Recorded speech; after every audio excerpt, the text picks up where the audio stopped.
I'm Nick Cucci, the Executive Director of the New York chapter of the Recording Academy. So this is a very special event where we call this a P&E craft session, or Producers and Engineers craft session. Obviously, we're in a fairly iconic place. Want to thank Lee and Iris and everybody from Electric Lady for inviting us in here. Hi, welcome everybody. Welcome Annie. Yeah, how does it feel to be back at Electric Lady? It was a while ago that we made this record, or mixed this record here. I remember my time at Electric Lady so fondly. Yeah. Yeah. Like, it felt like a milestone to get to record here. Right. Yeah. Because New York, I mean, I feel like it's one of the most stimulating environments to sort of live and probably write and make music. It's the best. Yeah, it's nuts. But it can be exhaustive as well. How do you retreat from that to sort of find the time to then cultivate the song and get the production? How does that start for you? What does that look like? Well, I live part-time in Los Angeles, and Right. I have a little studio in Laurel Canyon, and so a lot of this record was like, a lot of the genesis of it was me like fucking around alone in a studio in Laurel Canyon, which one thing, and you can speak to this I'm sure forever, but like in these days there's not like some big chasm between like a demo and the final thing. Like we all have these democratic tools to like make what could be a final version of a song. It won't sound as good as if it was recorded at Electric Lady, but we all have these like ways to create with consumer technology, right? So what I found freeing about that was like I got to be alone and like try weird things with my voice and just kind of like throw so many things at the wall. I have hours of just stuff,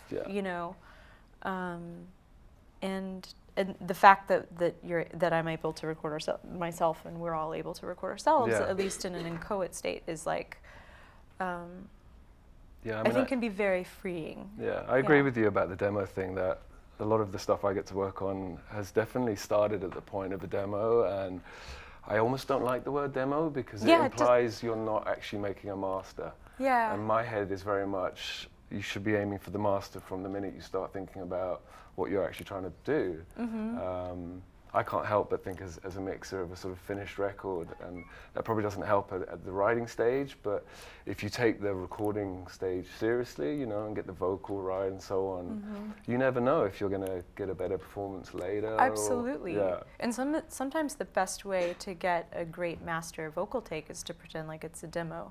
Like there were a number of vocal takes on the Mass Seduction record that were scratch vocals. Like, just like get something down so we can figure out and that's that, and there's something, it doesn't work for every song or every approach certainly, but like there is something to I think it's finding it in the moment. What was the sort of production process for you guys? What was your day? What did it look like? How did you tackle songs?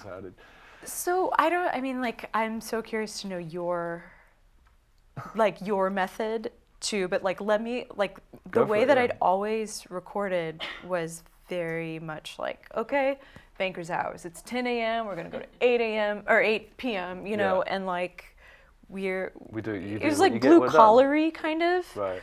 And with Jack, it was way more like he's sort of like in some ways like this fragile little like nymph who can like give you the best 3 hours of your life, and then you don't need the other 5 because some magic happened in the 3. So I would 100% agree with that. You know what I mean? He's just like kind of... Yeah, I approach mixing like that. Yeah, I'd much rather do... Yeah, I do like... I come here, I do sort of an hour's work, and then I go walk around with the dog, do some gardening upstairs. But I find a mix generally takes about 3 or 4 hours, but I might be in the building for 8. But the actual sort of work part of it, the bit that actually... where you're creative and sort of things happen, it's small periods of time.